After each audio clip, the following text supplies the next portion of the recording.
Welcome to Run With It, BC's only running, fitness, and health show. On this episode, we're in conversation with CEO David Turner of Regenerex Health Corporation.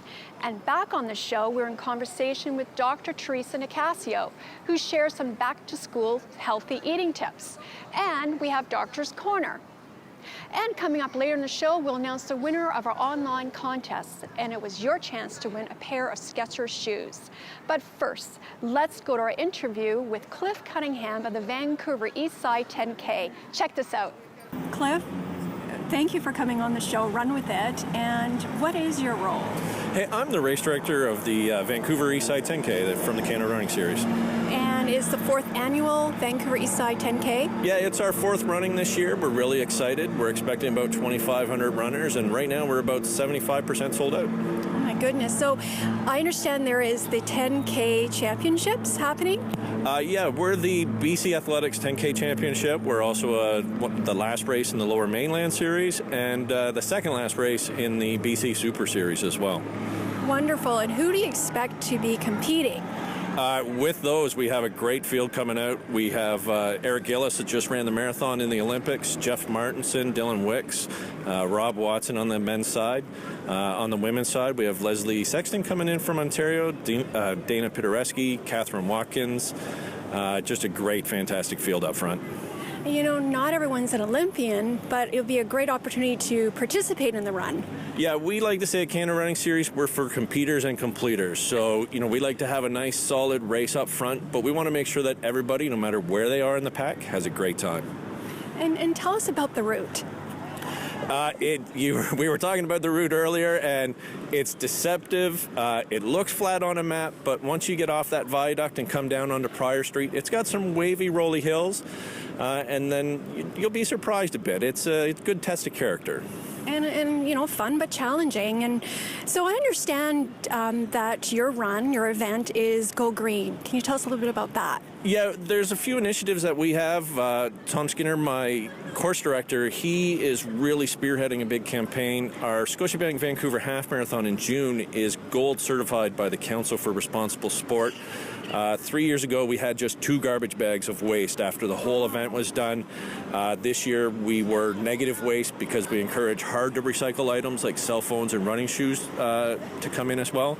And we follow those same initiatives as we do for the Eastside 10K as we do for the Scotia Half.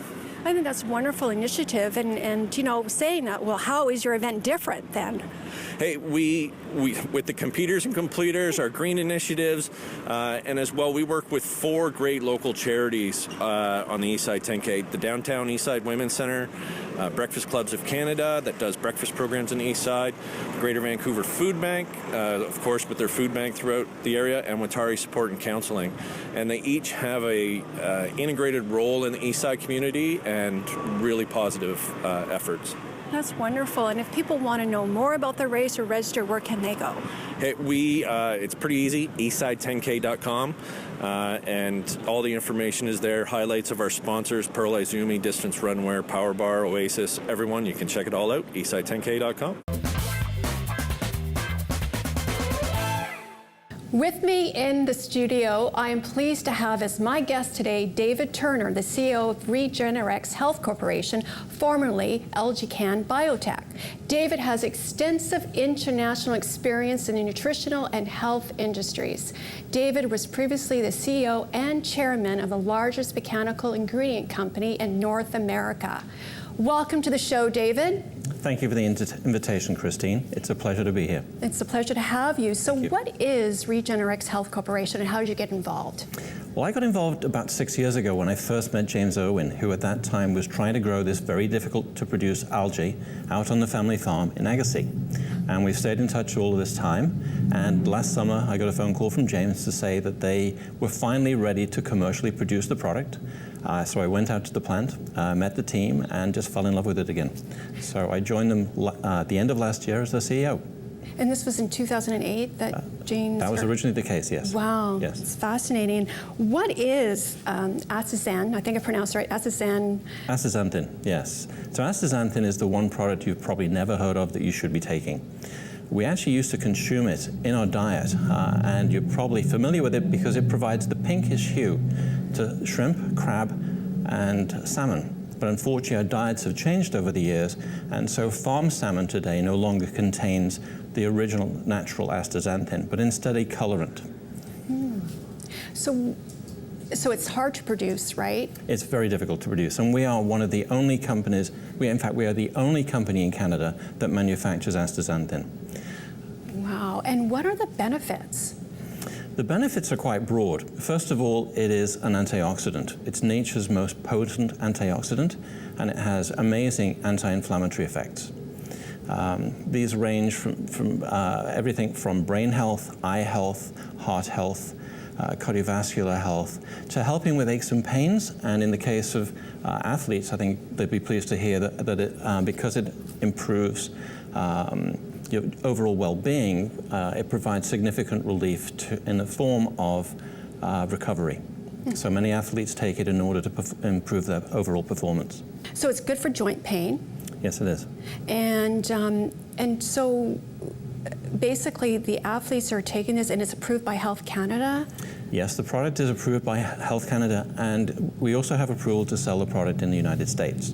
And in fact, in order to get the US FDA approved dosage of astaxanthin per day, you'd need to consume about a 16-ounce wild salmon.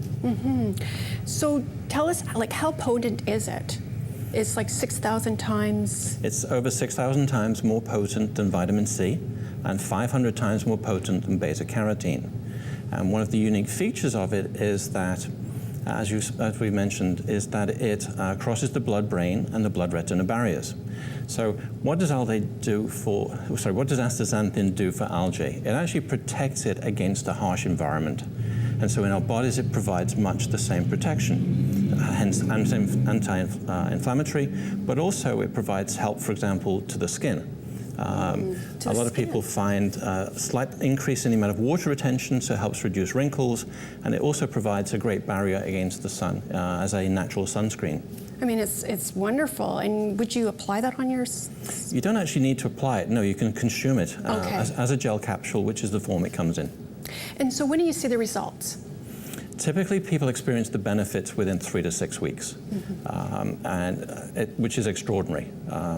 And so we have many great testimonials from people that we've received taking our product, and we have a wide range of athletes of different disciplines who've found great benefits in the areas of recovery.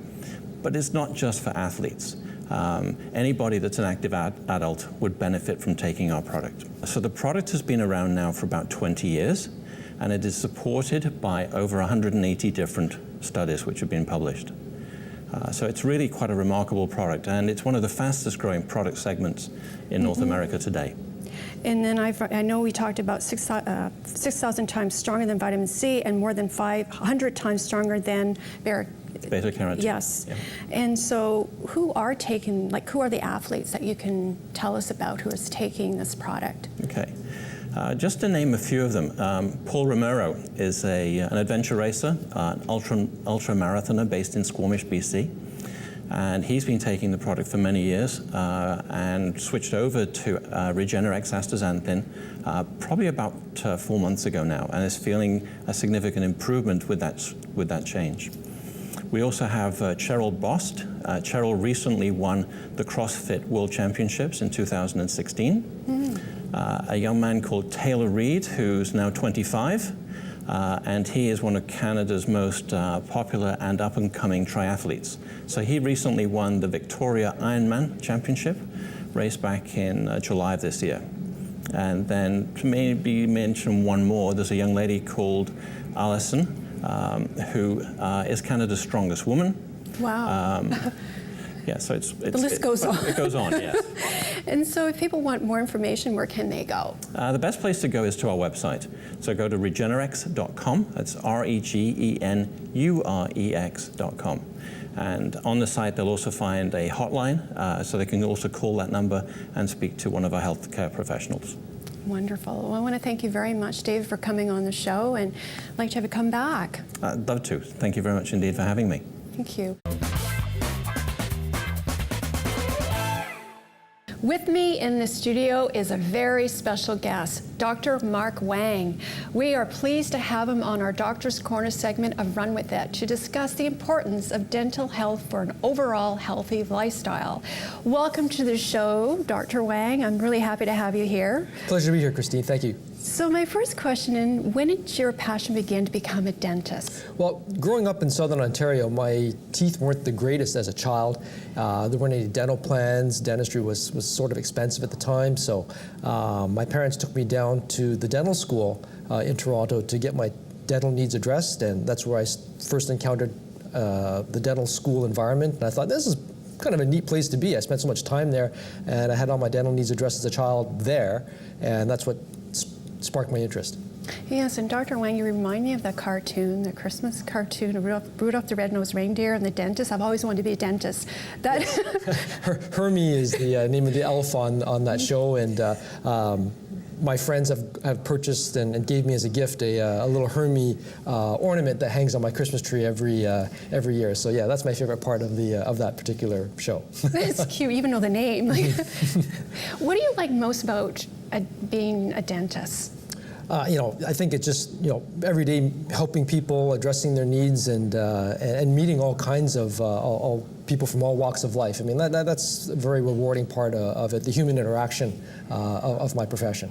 That's wonderful. And what services do you provide? I'm a general dentist, Christine, so I'll do routine fillings, crowns, bridges, some orthodontics, things like that. Most general practitioners would do what I would do, yes. Wow. And Dr. Wang, how important it is to keep, to have healthy teeth? Oh, extremely important. I think, one of the things that I never really realized was how important and how your teeth impact the rest of you. I mean, having a good, healthy set of teeth allows you to enjoy all the different types of foods that are available to you, and that'll help you maintain a healthy lifestyle. And can you cite some examples if you don't take care of your teeth? Well, a lot of the times some of the things that I deal with are people with missing teeth, right? And missing teeth will inhibit your ability to perhaps chew and enjoy certain foods that you might enjoy, or that you should be having. Lean proteins, crunchy vegetables, things like that there too. You'll need a full set of teeth in order to maximize your enjoyment of them. Yes, yeah. and chipped teeth or chipped tooth. With that being said, I read a report about flossing, or research saying that you don't need to floss. I've been flossing all my life. That's a controversial topic that made the news recently there, and my response to that would be, just because there's an absence of proof doesn't mean there's a proof of absence. And basically what I'm saying is there's no real hard evidence to suggest that flossing is beneficial or isn't beneficial there, right? But just because there isn't a hard, fast study doesn't mean it doesn't help. We do know that gum disease has increased incidence of cardiovascular disease, diabetes, and strokes. So I'm not going to stop flossing just because of that. So. Yes, you don't believe everything, right? You do your research. Absolutely. And also, what are some tips to take care of your teeth? I mean, brush your teeth twice a day, or like 3 times maybe? Mm-hmm. I think the big thing would be to limit the amount of sugary things that you actually have during the daytime. I mean, we all know that starchy, sugary foods, sticky foods, things like that there too, will stay on your teeth longer, right? And that will certainly lead to increased incidence of cavities and gum disease and things like that there too. So just limiting your amount of time like that, and of course your regular routine maintenance of seeing your dentist regularly as well. And how do you maintain a healthy lifestyle? Well, I'm fortunate enough, Christine, to live reasonably close to work, so I can walk, I can ride my bike, things like that there too. Stay active with my kids and try to spend as much time with my wife as I can, just taking after dinner walks or perhaps running with her as well. So yeah. That's awesome. Yeah. And it's taking care of your body, running or exercising. Doesn't have to be running, be walking, whatever the case may be, but also taking care of your teeth is an important part, obviously, and that's why we're talking. But if people want more information, where would they go? They can go and just ask their regular dentist for advice, and you can always go to the British Columbia Dental Association's website as well for information, or the Canadian Dental Association's website. There's lots of information online. And if they want to reach out to you, where would they go? They would go find me at Greystone Dental Clinic.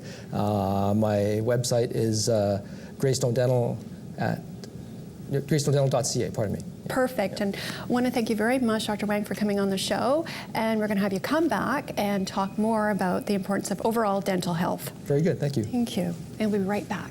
I'm Cliff with the Canada Running Series, and you're watching Run With It. And now it's time to announce the winner of our online contest.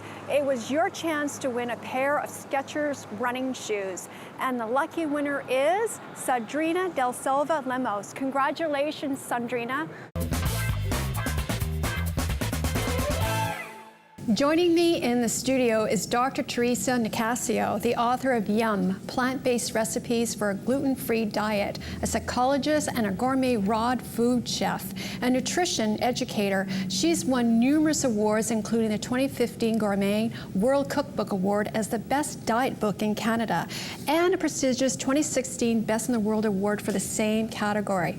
Teresa is a mom who brings together psychology, her skills as a chef, and her personal experiences with food allergies so that delicious comfort food is easy enough for everyone to make and enjoy, even kids. Today, Teresa will be sharing with us tips to help kids eat healthier food and not even know it.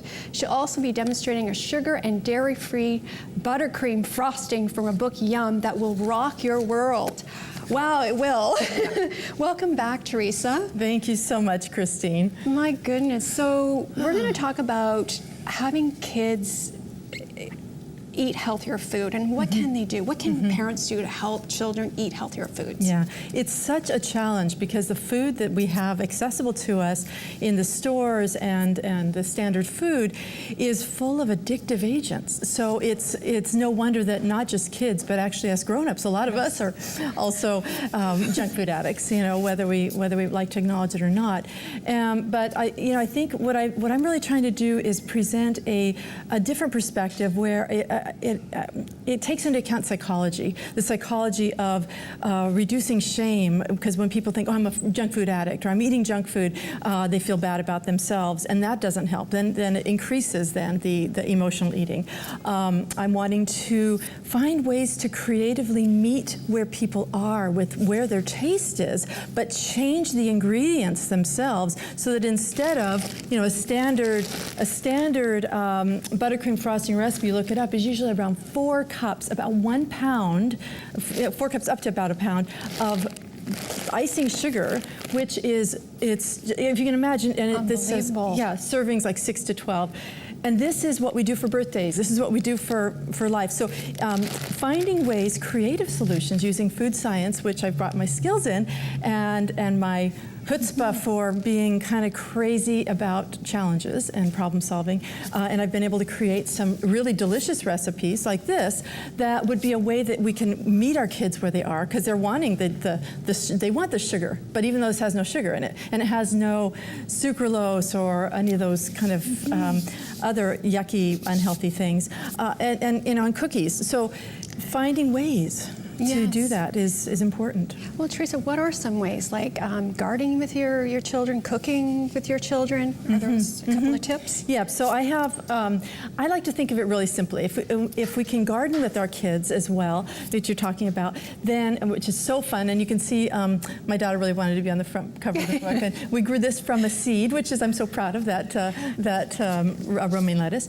When you start growing the food in the garden, and then the peas come up, or the kale blossoms, before you know it, your kids are eating kale, they're eating their peas without even being asked. You know, they're sneaking around to get those blossoms, or they're involved. They're involved. They're picking the blueberries. They're picking the strawberries. And that's as fresh as it gets. Yeah. And cooking can be fun. You involve them in cooking, and I see peanut butter cookies, healthy ones. Right. So how do you get your kids to cook? Now, if you're going to say, hey kids, let's make a kale salad, they're going to roll their eyes and run as fast as they can the other way. But if you say, hey kids, let's make peanut butter cookies, and let's make a buttercream frosting, peanut butter buttercream frosting to go with it. Are you game? They'll be like, oh yeah, and then we can put then we can put things on it like chocolate chips and you know, cacao, chocolate, or nuts or whatever. So your kids are going to say yes. Now, one thing I wanted to mention though, because Yum is an allergy-friendly book, I've tried to find ways to have alternatives for ingredients. So there's a lot of kids who have severe nut allergies, so nuts won't work, but you can use other seed butters. I was going to bring today, but I forgot to bring it. You can use even there's a soy, a non-GMO wow butter that has no nut products, no seed, nut or seed products, and so it makes it a really beautiful thing. So I want to teach you this because I've talked about the frosting. This is the lemon buttercream frosting, and the peanut butter buttercream frosting is a variation on that, where again, very low glycemic, diabetic friendly, and it doesn't use any butter, margarine, lard, shortening, or sugar. It looks delicious but healthy. It is. It's all of the above. So what we're going to do, the other thing I want to say with kids, another way when you're cooking is have like fun little toys. I mean, we all love kitchen toys. So you get like little things, little spatulas. You can have big spatula for mommy or daddy and little spatula for kids, and colors. You see all the colors, that makes them happy too. So I'm just gonna start putting the ingredients. For this frosting, it has 7 ingredients, that's it. So this is coconut cream, which is basically just, you buy it from your regular supermarket, organic coconut milk, full fat. You get a good quality from young Thai coconuts. Now, I'm going to mention, because we are on under the lights, the final, how it's going to end up, I'm not sure how firm it's going to be when we do it, because with the consistency, you want it to be a certain consistency to be frosting, and that will be, you can alter that then. If it's too loose, you can put it in the fridge. So we'll see where it ends up. Okay, so I just put in actually an important ingredient. I'm going to put in the nut butter, and in this case, peanut butter. And it's a little bit hard to get the peanut butter out because it's like peanut butter, right? It's kind of it's gooey. It's gooey. This is what we like. If we didn't have the goo, I don't know that we'd be so happy. All right, so we'll get the goo in, and then. But I want to mention that this is a very important ingredient because this is harder to find, not impossible. It's not. It's at Whole Foods. It's at Choices. It's lots of places, but you can also get it online. I like to get a lot of things online because sometimes it can be a good price as well. But I also get these at. I got this at Whole Foods. But I want to mention this is coconut butter, but the top of the coconut butter, and I mentioned that tips like this in the book, is actually coconut oil. So coconut oil is different than coconut butter. Coconut oil gets gets watery at room temperature, but coconut butter stays firm. I'll just show you one of these. It's kind of like a hard thing, right? It's much harder than coconut oil. All right, so those are some of the gooey things. I'm going to add also the maple syrup. Now, one of the things is we want to do things to taste. And what I've done for this, because we're doing this to make peanut butter cookie sandwiches, I've halved the recipe. But this is, I'm going to be adding some maple syrup, and you can use more or less of it. And then we're going to do 3 other ingredients. One is called chicory root inulin with stevia. It's not regular stevia. If you use stevia, you'll ruin the recipe. I get it from New Roots. It's a fantastic product, very inexpensive, but it's mostly chicory root inulin, which is a prebiotic, which feeds the probiotics. And then it has the tiniest bit of stevia in it. So we're going to put some of that in, and we're going to throw in a tiny bit of salt to really make the flavor pop, tiny, tiny, tiny bit. And then we're going to put a tiny bit of one of my secret weapons in Yum, which is cardamom. Cardamom, it's again, it's a standard ingredient, but it just turns the flavor, and I love to use it. So I'm going to be making a bit of a racket. Yes. And that's okay. But it won't last long. And it won't last that long, which is great. But again, your kids can do this. I mean, all this, what we're doing is so doable that they can throw it in. And then here we go. So cover your ears if you need to. Here we go. I'm going to pulse it a bit first to get it going. Make a racket. Okay. It's there. This is good enough, yeah. So I'm going to show you. So it becomes very creamy and delectable and gorgeous. Wow. But what you were just mentioning is you need to taste, and that's one of the privileges of cooking, is you get to taste. Oh, and you want to thank make you. sure it tastes right. And crazy good. Very good. Yummo. All right. Now, here's the question. I had wanted to do this where you can actually do this, but I think it might be a little too soft to go through the whole process. But I will show the basic concept of this. Is you can then make, and in the book I talk about the peanut butter cookie sandwiches. So you get 2 of the peanut butter cookies, which are also super easy, and kids love to make those. And then what you can do is you put the frosting inside, and you smear it around, right? And then you put the lid on it. And because this is quite soft, what you would do is you would immediately put this in the fridge. However, but I want to show this cool thing, all right? Some kids can't eat eggs. And then what do? I was thinking about how you can do different kinds of things. Like Easter, you do like Easter decorations. Well, what would happen if you instead did decorations where you would make cookies and you would make each one a little bit different? And that looks wonderful, Teresa. But we will wrap up right now, and I see it looks yummy. Get the idea of that? I just want to mention real quick, but you can do is you can sneak in hemp seeds, it can be chocolate chips, it can be, this is banana flakes. Right. Or nuts And or coconut. But I was going to say is if your kids are diehard junk food addicts and are like, that still isn't good enough, it should be, then if you have to pull out, if you're making something, if you got to pull out the sprinkles, I do not believe in sprinkles, but if your kids are having a hard time not eating junk food, then if you put a little bit of that other stuff that you normally wouldn't want to give them, it's okay, because we're talking about progress, not perfection. Wonderful. All right. Some great tips, and thank you so much for coming on the show, Teresa, and we'll have you come back. You're Thank so you. welcome. Thank you. We'll be right back. Okay.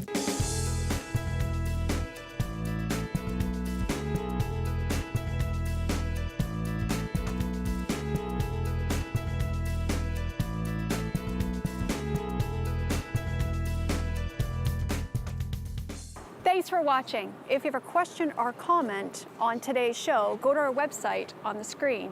Until next time, run with it. Run With It is sponsored by Be Well TV, Firma Energy Wear, Greystone Dental Clinic, Hype Hair, Mallory's Fashion Network, Nike Canada, Regenerex Health Corporation, Skechers Performance Canada, Vancouver Eastside 10K, West Coast Wellness and Skin Health Center, and YumFoodForLiving.com. Run With It is brought to you by the Vancouver Eastside 10K, September 17th. For more information, visit eastside10k.com.